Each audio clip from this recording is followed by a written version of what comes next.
K Umar മൗലവിയുടെ റഹിമഹുല്ല തർജുമാനുൽ ഖുർആൻ audio number 618. സൂറത്തുൽ ഇസ്റാ ആയത്തുകൾ 1 മുതൽ 12 വരെ, പേജ് നമ്പർ 975. സൂറത്തുൽ ഇസ്റാ 17, നിഷായാത്ര, മക്കയിൽ അവതരിച്ചത്. വചനങ്ങൾ 111. പ്രവാചകന്റെ പ്രസിദ്ധമായ രാപ്രയാണം അഥവാ ഇസ്റാ സംബന്ധിച്ചാണ് തുടക്കം. ബനു ഇസ്രായീൽ എന്നും സുബ്ഹാന എന്നും ഈ സൂറത്തിന് പേരുകളുണ്ട്. അവസാനത്തിലെ ഏതാനും വചനങ്ങൾ മദനിയാണെന്ന് അഭിപ്രായമുണ്ട്. അതായത് ഹിജറയ്ക്ക് ശേഷം അവതരിച്ചത്. ഈ സൂറത്തും സുമറും നബി സല്ലല്ലാഹു അലൈഹി വസല്ലമ എല്ലാ രാത്രിയിലും ഓതാറുണ്ടായിരുന്നുവെന്ന് ആയിഷ റളിയല്ലാഹു അൻഹ ഉദ്ധരിക്കുന്നു. ബുഖാരി 48-74. മിഅ്റാജ് നോമ്പ് എന്നൊരു നോമ്പ് പ്രചാരത്തിലുണ്ട്. പ്രബലമായ ഒരു രേഖയുമില്ല ഈ നോമ്പിന്. അഊദു ബില്ലാഹി മിനശ് ശൈത്വാനിർ റജീം. ബിസ്മില്ലാഹിർ റഹ്മാനിർ റഹീം. സുബ്ഹാനല്ലദീ അസ്റാ ബിഅബ്ദിഹി ലൈലൻ മിനൽ مسجد الحرام إلى المسجد الأقصى الذي باركنا حوله لنريه من آياتنا إنه هو السميع العليم. وآتينا موسى الكتاب وجعلناه هدى لبني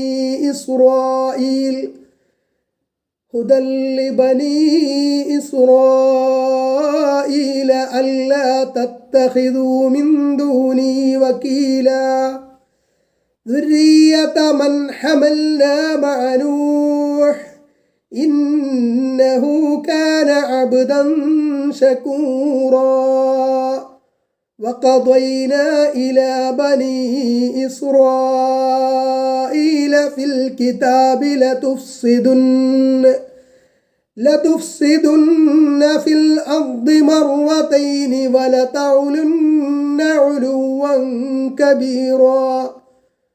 فإذا جاء وعد أولاهما بعثنا عليكم عبادا لنا أولي بأس شديد فجاسوا خلال الديار وكان وعدا مفعولا. ثم رددنا لكم الكرة عليهم وأمددناكم بأموال وبنين وجعلناكم أكثر نفيرا.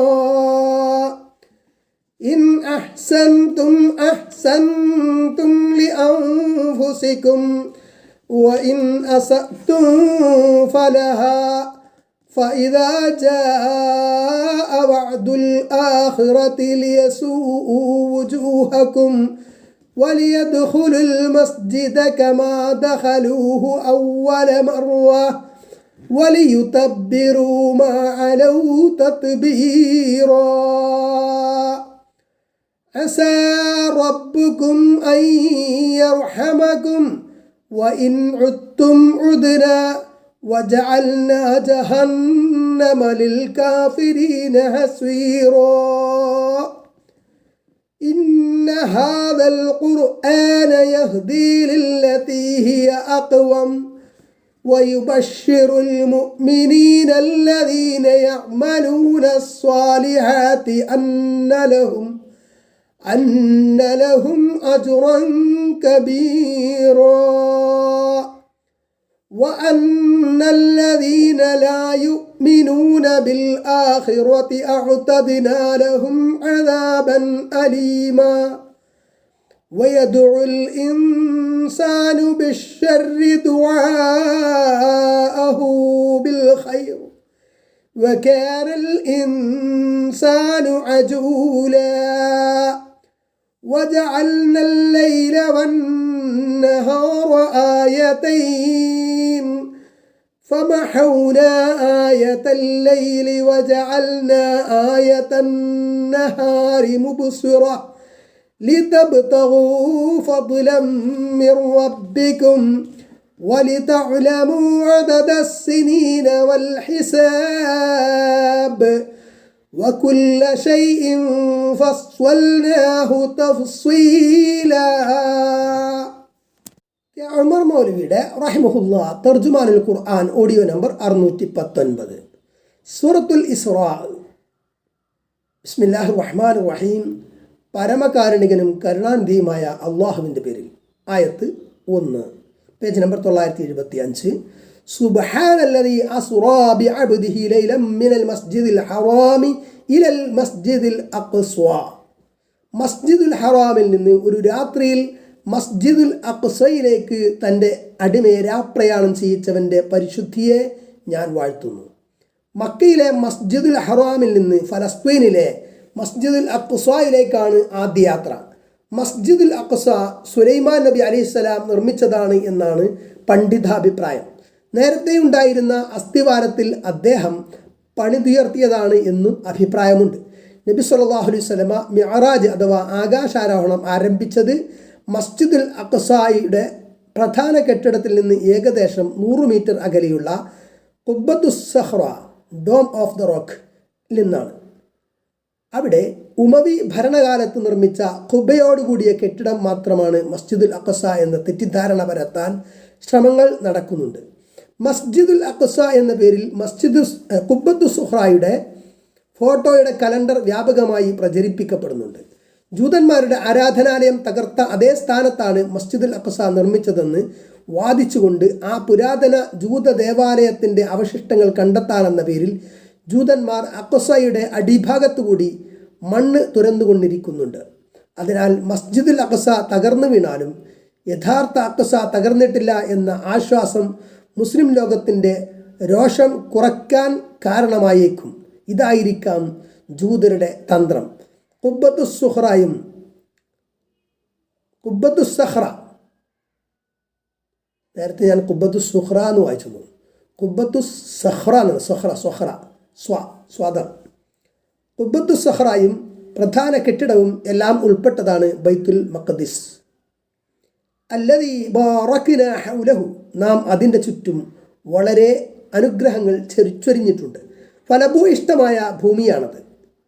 ചുറ്റുഭാഗങ്ങളിലും നദികളുള്ളതും ധാരാളം ചെടികളും ഫലവൃക്ഷങ്ങളും കൃഷിയിടങ്ങളും നിറഞ്ഞു നിൽക്കുന്നു. പൂങ്കാവനങ്ങളെക്കൊണ്ട് അലങ്കൃതവുമായ സ്ഥലമാണത്.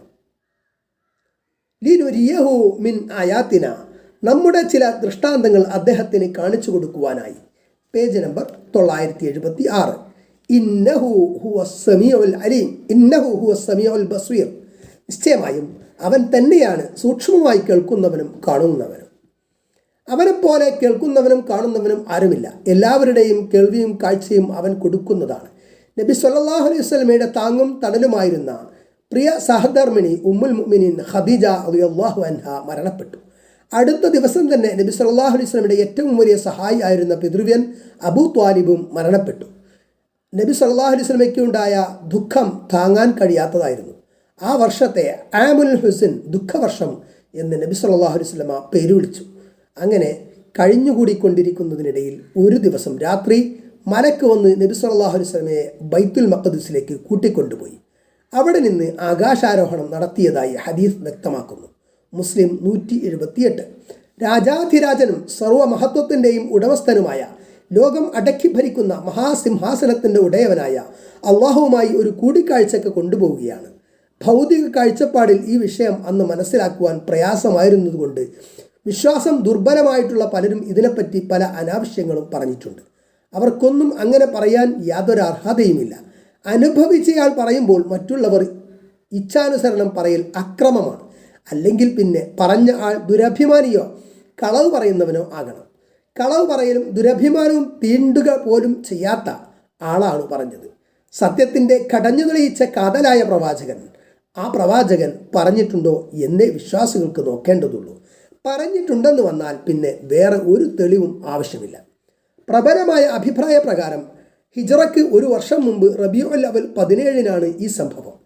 ജീവിത സഖി ഖദീജ റളിയല്ലാഹു അൻഹായും പിതൃവ്യൻ അബൂ ത്വാലിബും മരണപ്പെട്ട വർഷം. ആ ദുഃഖത്തിനൊരാശ്വാസമെന്നോണം ഈ അത്ഭുത സംഭവമുണ്ടായി. പ്രവാചകന്മാരും അള്ളാഹുവുമായി നബി സല്ലല്ലാഹു അലൈഹി വസല്ലമയുടെ അത്യാശ്ചര്യകരമായ കൂടിക്കാഴ്ച. ഭൂമിയിൽ ഇപ്പോൾ പ്രയാസങ്ങളുണ്ടെങ്കിലും പ്രവാചകൻ അള്ളാഹുവിൻ്റെ സന്നിധിയിൽ ഉയർന്ന പദവികളിലാണെന്നും മറ്റും അനുഭവിച്ചറിഞ്ഞു. സംഭവത്തിൻ്റെ ചുരുക്കം ഇതാണ്. സഹോദരി, അതായത് മുലകുടി ബന്ധത്തിലെ സഹോദരി ഉമ്മുഹാനി റളിയല്ലാഹു അൻഹായുടെ വീട്ടിലായിരുന്നു നബി സല്ലല്ലാഹു അലൈഹി വസല്ലമ കിടന്നുറങ്ങിയത്. ജിബ്രീലിൻ്റെ കൂടെ ബുറാഖ് എന്ന അത്ഭുത വാഹനത്തിൽ കയറി ബൈത്തുൽ മഖ്ദിസിലെത്തി. ബുറാഖിനെ മസ്ജിദിൻ്റെ വാതിൽക്കൽ കെട്ടി അവിടെ നിന്ന് 2 റക്അത്ത് നമസ്കരിച്ചു. പാനീയമായി പാലും തേനും നൽകപ്പെട്ടു. നബി സല്ലല്ലാഹു അലൈഹി വസല്ലമ പാൽ തെരഞ്ഞെടുത്തു. ശേഷം ആകാശാരോഹണം അഥവാ മിഅ്റാജ് നടന്നു. 7 ആകാശങ്ങളിലും പോയി. മലക്കുകൾ പ്രവാചകനെ ആദരപൂർവ്വം സ്വീകരിച്ചു. 6-ാം ആകാശത്ത് മൂസാ നബി അലൈഹിസ്സലാമയെയും 7-ാം ആകാശത്ത് വെച്ച് ഇബ്രാഹിം നബി അലൈഹിസ്സലാമയെയും കണ്ടുമുട്ടി. അവിടെ നിന്ന് മേലോട്ട് പോയി സിദ്റത്തുൽ മുൻതഹ എന്ന അത്ഭുത വൃക്ഷം, ബൈത്തുൽ മഅമൂർ, സ്വർഗം, നരകം ഇവ കണ്ടു.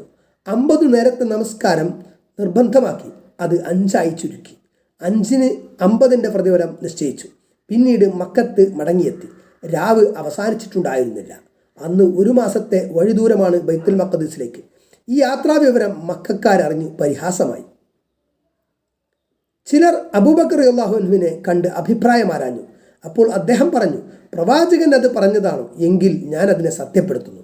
7-ാമത്തെ ആകാശത്തിനപ്പുറത്ത് നിന്ന് അള്ളാഹുവിൻ്റെ അടുക്കൽ നിന്ന് ജിബ്രീൽ നിമിഷ നേരം കൊണ്ട് സന്ദേശവുമായി ഇറങ്ങുന്നത് വിശ്വസിക്കുന്ന എനിക്ക് ബൈത്തുൽ മഖ്ദിസിൽ പോയി മടങ്ങി എന്ന് വിശ്വസിക്കാൻ ഒട്ടും പ്രയാസമില്ല. മക്കക്കാർക്ക് ഉത്തരം മുട്ടി. അബൂബക്കർ റളിയല്ലാഹു അൻഹു അതോടെ സിദ്ദീഖ്, പരമസത്യസന്ധൻ എന്ന പേരിൽ അറിയപ്പെട്ടു. Page number 977. ബൈത്തുൽ മഖ്ദിസ് കണ്ട മക്കക്കാരിൽ ചിലർ പള്ളിയുടെ രൂപത്തെപ്പറ്റി പലതും ചോദിച്ചു. മക്കക്കാരുടെ ഒരു കച്ചവട സംഘം ആ വഴിയിലുണ്ട്. അവരെ പറ്റിയും ചോദിച്ചു. എല്ലാ ചോദ്യങ്ങൾക്കും പ്രവാചകൻ സ്വല്ലല്ലാഹു അലൈഹി വസല്ലമ കൃത്യമായ മറുപടി പറഞ്ഞു. എന്നിട്ടും അവർ ഇത് മുഹമ്മദിൻ്റെ ആഭിചാരം തന്നെ എന്നാണ് പറഞ്ഞത്. ഈ സംഭവം സ്വപ്നമാണെന്ന് വാദിക്കുന്നവരുണ്ട്. ആയിഷ റളിയല്ലാഹു അൻഹായും മുആവിയ റളിയല്ലാഹു അൻഹായും അന്ന് പത്നിമാരായിരുന്നില്ല.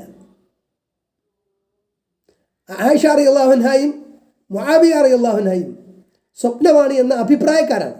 ആയിഷ റളിയല്ലാഹു അൻഹാക്ക് അന്ന് ചെറുപ്പമായിരുന്നത് കൊണ്ടും മുആവിയ അക്കാലത്ത് മുസ്ലിം ആയിരുന്നില്ല എന്നതുകൊണ്ടും ഇരുവരുടെയും അഭിപ്രായങ്ങൾക്ക് സ്വീകാര്യത പോരാ. നബി സല്ലല്ലാഹു അലൈഹി വസല്ലമയുടെ ഒരു ശാരീരിക യാത്രയായിരുന്നു രാപ്രയാണവും ആകാശാരോഹണവും എന്നതിന് ധാരാളം തെളിവുകളുണ്ട്. 1. അത്ഭുതകരവും മഹത്തായതുമായ കാര്യങ്ങൾ പ്രസ്താവിക്കുമ്പോഴാണ് ഖുർആൻ സുബ്ഹാന എന്ന് പറയാറുള്ളത്. 2. സ്വപ്നമോ ആത്മീയമോ ആണെങ്കിൽ മക്കക്കാർ അതിനെ നിഷേധിക്കുകയില്ലായിരുന്നു. ശാരീരികമായതുകൊണ്ടാണ് അവരുടെ നിഷേധവും അബൂബക്കർ റളിയല്ലാഹു അൻഹുവിനോടുള്ള ചോദ്യവുമൊക്കെ ഉണ്ടായത്. 3. അസ്റാ ബി അബ്ദിഹി, അബ്ദിനെ രാപ്രയാണം ചെയ്യിച്ചു എന്ന പ്രയോഗം ശരീരവും ആത്മാവും ഉൾക്കൊള്ളുന്നതിനെയാണ് അബ്ദ് എന്ന് പറയുക. 4. ഹദീസിൽ ബുറാഖിൻ്റെ പുറത്തായിരുന്നു യാത്ര എന്ന് വന്നിട്ടുണ്ട്. ആത്മാവിന് അങ്ങനെ ഒരു വാഹനം വേണ്ടതില്ല. 5. ആത്മീയാനുഭവമായിരുന്നു എന്നതിന് ഖുർആനിലോ ഹദീസിലോ തെളിവില്ല. 6. പണ്ഡിതന്മാരിൽ മഹാഭൂരിപക്ഷം അത് ശാരീരികമായിരുന്നു എന്ന അഭിപ്രായക്കാരാണ്. 7. സുലൈമാൻ അലൈഹിസ്സലാം കാറ്റ് അധീനപ്പെടുത്തി കൊടുത്ത അള്ളാഹു ഇങ്ങനെ ഒരു മുഅ്ജിസത്ത് നൽകി എന്ന് കരുതുന്നതിൽ യാതൊരു അസാംഗത്യവും ഇല്ല.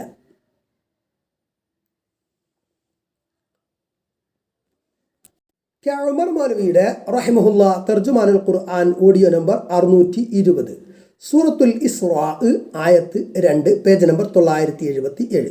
വആതൈനാ മൂസൽ കിതാബ, മൂസാക്ക് നാം ഗ്രന്ഥം നൽകുകയും ചെയ്തു. വജഅൽനാഹു ഹുദൻ ലിബനി ഇസ്രായീല, ഇസ്രായേൽ സന്തതികൾക്ക് അതിനെ നാം മാർഗദർശകമാക്കുകയും ചെയ്തു. അല്ലാ തത്തഖിദു മിൻ ദൂനി വക്കീല, എന്നെ കൂടാതെ മറ്റൊരു കൈകാര്യകർത്താവിനെ നിങ്ങൾ സ്വീകരിക്കരുതെന്ന് അവരോട് നാം കൽപ്പിച്ചു. ആയത്ത് 3. ദുരിയത മൻ ഹമൽനാ മഅ നൂഹ്, നൂഹിൻ്റെ കൂടെ നാം കപ്പൽ കയറ്റിയവരുടെ മക്കളെ. ഇന്നഹു കാന അബ്ദൻ ശകൂറാ, നിശ്ചയമായും അദ്ദേഹം വളരെ നന്ദിയുള്ള ഒരടിമയായിരുന്നു. അതിനെ തുടർന്ന് നിങ്ങളും നന്ദിയുള്ളവരായിരിക്കുക. ആയത്ത് 4. وَقَضَّيْنَا إِلَى بَنِي إِسْرَائِيلَ فِي الْكِتَابِ ഇസ്രായേൽ സന്തതികളെ വേദഗ്രന്ഥത്തിൽ ഖണ്ഡിതമായി നാം അറിയിച്ചു. ലതുഫ്സിദുന്ന ഫിൽ അർദി മർറതൈൻ, തീർച്ചയായും 2 തവണ ഭൂമിയിൽ നിങ്ങൾ കുഴപ്പമുണ്ടാക്കുന്നതാകുന്നു എന്ന്. ആയത്ത് പേജ് നമ്പർ 978. 2 തവണ എന്ന് പറഞ്ഞതിൽ ഒന്ന് തൗറാത്തിൽ ഭേദഗതി വരുത്തിയതും ഷയായിന് അലൈഹിസ്സലാം കൊന്നതും അർമിയ അലൈഹിസ്സലാമിനെ തടവിലാക്കിയതുമാണെന്ന് അഭിപ്രായമുണ്ട്. രണ്ടാമത്തെ കുഴപ്പത്തിൻ്റെ കാലത്താണ് സക്കരിയ അലൈഹിസ്സലാം, യഹ്യ അലൈഹിസ്സലാം എന്നിവരെ കൊന്നതും ഈസ അലൈഹിസ്സലാമിനെ കൊല്ലാൻ ശ്രമിച്ചതുമെന്നും പറയുന്നു.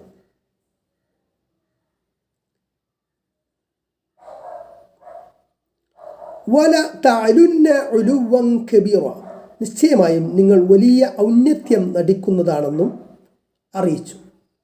Page number 978. ആയത്ത് 5. ഫഇദാ ജാഅ വഅദു ഊലാഹുമാ, അങ്ങനെ അവ രണ്ടിൽ ആദ്യത്തേതിൻ്റെ നിശ്ചിത സമയം വരുമ്പോൾ ബഅസ്നാ അലൈക്കും ഇബാദൻ ലനാ ഊലി ബഅസിൻ ശദീദിൻ, കഠിന ക്രൂരതയുള്ള നമ്മുടെ ഒരു കൂട്ടം അടിമകളെ നിങ്ങളുടെ മേൽ നാം നിയോഗിക്കുന്നതാണ്. ഫജാസു ഖിലാല ദിയാർ, അങ്ങനെ അവർ വീടുകളുടെ ഇടയിൽ തിരഞ്ഞു നടക്കും. അവർ വരുമ്പോൾ അവരെ തടുക്കുവാനും എതിർക്കുവാനും കഴിവില്ലാതെ നിങ്ങൾ ഓടി ഒളിക്കും. അവർ നിങ്ങളുടെ പിന്നാലെ വന്ന് നിങ്ങളുടെ വീടുകളുടെ ഇടയിലെല്ലാം ചുറ്റി നടന്ന് നിങ്ങളെ പിടികൂടി അവരുദ്ദേശിക്കുന്ന പോലെ ചെയ്യും എന്ന് സാരം.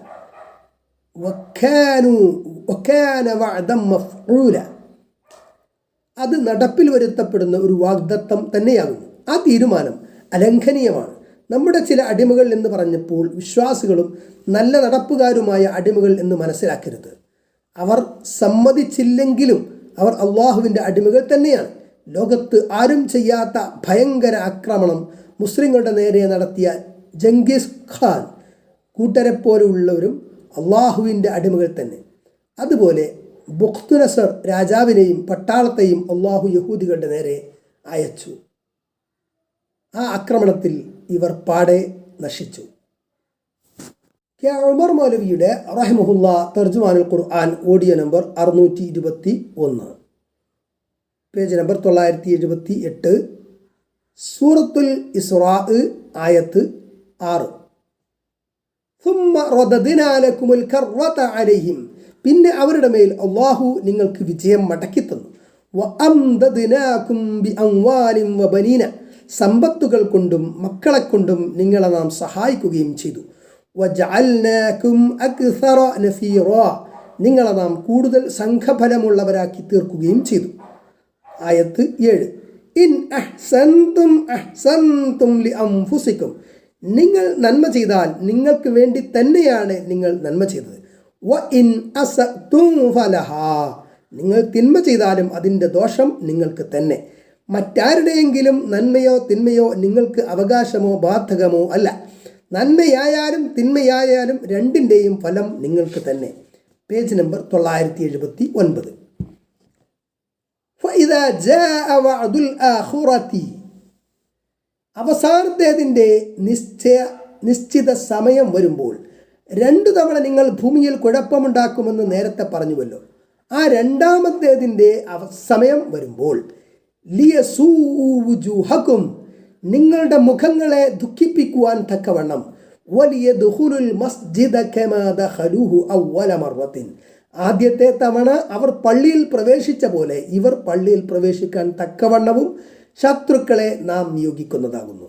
വലിയുതബ്ബിറു മാ അലൗ തത്ബീറ, അവർ ജയിച്ചടക്കിയതിന് ശേഷം നശിപ്പിക്കാൻ തക്കവണ്ണവും ശത്രുക്കളെ നിയോഗിക്കും. ആദ്യം പറഞ്ഞ കൂട്ടരെ തന്നെയാണ് ഇവിടെയും അയക്കുന്നതെന്ന് വിചാരിക്കരുത്. അവരെപ്പോലെയുള്ള ഒരു കൂട്ടം പരാക്രമശാലികളെ എന്ന് മനസ്സിലാക്കിയാൽ മതി. ഈ രണ്ടാമത്തെ ശിക്ഷയുടെ സന്ദർഭവും കഴിഞ്ഞുപോയതാണെന്ന് ചില മുഫസ്സിറുകൾ അഭിപ്രായപ്പെട്ടിരിക്കുന്നു. വരാനിരിക്കുന്ന ശിക്ഷയെക്കുറിച്ചുള്ള സൂചനയാണിതെന്ന് അഭിപ്രായമുള്ളവരുമുണ്ട്. യഹൂദികളെ പാടെ നശിപ്പിക്കുമെന്ന സൂചനയാണിതെന്നവർ പറയുന്നു. പേജിനും ആയത്ത് 8. അസാ റബ്ബുക്കും അൻ യർഹമക്കും, നിങ്ങളുടെ റബ്ബ് നിങ്ങളോട് കരുണ കാണിച്ചെന്ന് വരാം. അതായത് നിങ്ങൾ മുറപ്രകാരം സൂക്ഷ്മത പാലിച്ച് ജീവിക്കുകയാണെങ്കിൽ റബ്ബ് നിങ്ങൾക്ക് കരുണ നൽകുമെന്ന് ആശിക്കാം. വ ഇൻ ഉദ്തും ഉദ്ന, നിങ്ങൾ ആവർത്തിച്ചാൽ നമ്മളും ആവർത്തിക്കും. വജഅൽനാ ജഹന്നമ ലിൽ കാഫിരീന ഹസ്വീറാ, നരകത്തെ നാം നിഷേധികൾക്ക് തടവറയാക്കിയിരിക്കുന്നു, അതിൽ നിന്നവർക്ക് മോചനമില്ല. ആയത്ത് 9. ഇന്ന ഹാദൽ ഖുർആന യഹ്ദീ ലില്ലതീ ഹിയ അഖ്വം, നിശ്ചയമായും ഈ ഖുർആൻ ഏറ്റവും ചൊവ്വായതിലേക്ക് വഴി കാണിക്കുന്നതാകുന്നു. അള്ളാഹു പരിശുദ്ധ ഖുർആനിനെ നമുക്ക് പരിചയപ്പെടുത്തി തരികയാണ്. അത് ചൂണ്ടിക്കാണിക്കുന്നതൊക്കെ ന്യായവും ശരിയുമാകുന്നു, സത്യമാകുന്നു. അത് സ്വീകരിച്ചവർ നേർമാർഗത്തിലാണ്, അത് സ്വീകരിക്കാത്തവർ അപകടത്തിലും. ഇതുപോലെ ഒരു ഗ്രന്ഥം വേറെയില്ല. ലോകാവസാനം വരെയുള്ള മനുഷ്യർക്കായി അവതരിപ്പിക്കപ്പെട്ട ഗ്രന്ഥമാണ് ഖുർആൻ. എല്ലാ കാലത്തേക്കും എല്ലാ നാട്ടിലേക്കും പ്രായോഗികമായ നിയമനിർദ്ദേശങ്ങളാണ് അതിലുള്ളത്. ഭൗതികവും പാരത്രികവുമായ വിജയം നേടാനുള്ള മാർഗനിർദ്ദേശങ്ങൾ. അതിലേതെങ്കിലും ഒരു നിയമം അപ്രായോഗികമാണെന്നോ പുരോഗതിക്ക് തടസ്സമാണെന്നോ വസ്തുനിഷ്ഠമായി തെളിയിക്കാൻ സാധിക്കുകയുമില്ല. മനുഷ്യൻ്റെ ബുദ്ധിക്കും മനസ്സിനും ശരീരത്തിനും ഏറ്റവും അനുയോജ്യമായ ഉപദേശ നിർദ്ദേശങ്ങളാണിതിൽ. ആത്മീയ വിശുദ്ധിക്ക് പ്രാമുഖ്യം നൽകുന്നു. വ്യക്തി, കുടുംബം, സമൂഹം ഇവക്കൊക്കെ പ്രായോഗികമായി നടപ്പിലാക്കാൻ തികച്ചും അനുയോജ്യമായ ഇഹപര വിജയത്തിനുതകുന്ന നിയമനിർദ്ദേശങ്ങളാണ് ഖുർആൻ ചൂണ്ടിക്കാണിക്കുന്നത്. Page number 980. അവയേക്കാൾ ഉത്തമമായവ മറ്റാർക്കും അവതരിപ്പിക്കാൻ ഇന്നുവരെ സാധിച്ചിട്ടില്ല, ഇനിയൊട്ട് സാധിക്കുകയുമില്ല. വയുബശ്ശിറുൽ മുഅ്മിനീന അല്ലദീന യഅമലൂന സ്വാലിഹാത്തി അന്ന ലഹും അജ്റൻ കബീറ, സൽക്കർമ്മങ്ങൾ അനുഷ്ഠിക്കുന്നവരായ വിശ്വാസികൾക്ക് തീർച്ചയായും വലിയ പ്രതിഫലമുണ്ടെന്ന് സന്തോഷവാർത്ത അറിയിക്കുകയും ചെയ്യുന്നു. ഇവിടെ ശ്രദ്ധിക്കുക, വിശ്വാസം മാത്രം പോരാ, സൽക്കർമാനുഷ്ഠാനവും വേണം. അതുപോലെ തന്നെ സൽക്കർമ്മം അനുഷ്ഠിച്ചാൽ മാത്രം പോരാ, വിശ്വാസത്തോടു കൂടിയായിരിക്കണം. ഈ രണ്ട് വിഷയങ്ങൾ അള്ളാഹു ഇവിടെ പ്രത്യേകം ഉണർത്തിയിരിക്കുന്നു. കർമ്മങ്ങളില്ലെങ്കിലും വിശ്വാസം കൊണ്ട് മാത്രം സ്വർഗം കിട്ടുമെന്ന് വാദിക്കുന്നവരുണ്ടായിരുന്നു. അവർക്ക് തെറ്റിപ്പോയതാണ്. സ്വർഗപ്രവേശനവും അവിടുത്തെ സുഖാനുഭൂതിയുമെല്ലാം കർമ്മഫലമായിട്ടാണെന്ന് ഖുർആൻ അനേകം ആയത്തുകളിൽ തെളിയിച്ചു പറഞ്ഞിട്ടുണ്ട്. വിശ്വാസത്തിൻ്റെ മാത്രം ഫലമായിട്ടെന്നെവിടെയും പറഞ്ഞിട്ടില്ല. ആയത്ത് 10.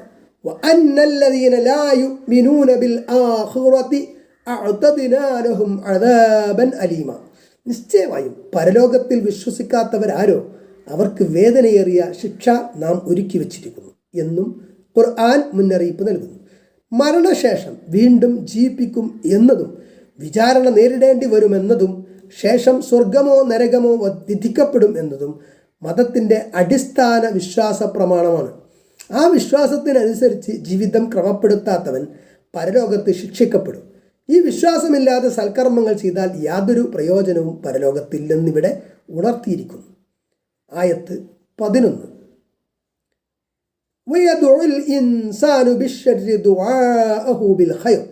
മനുഷ്യൻ ഗുണത്തിന് വേണ്ടി പ്രാർത്ഥിക്കുന്നത് പോലെ ദോഷത്തിന് വേണ്ടിയും പ്രാർത്ഥിക്കുന്നു.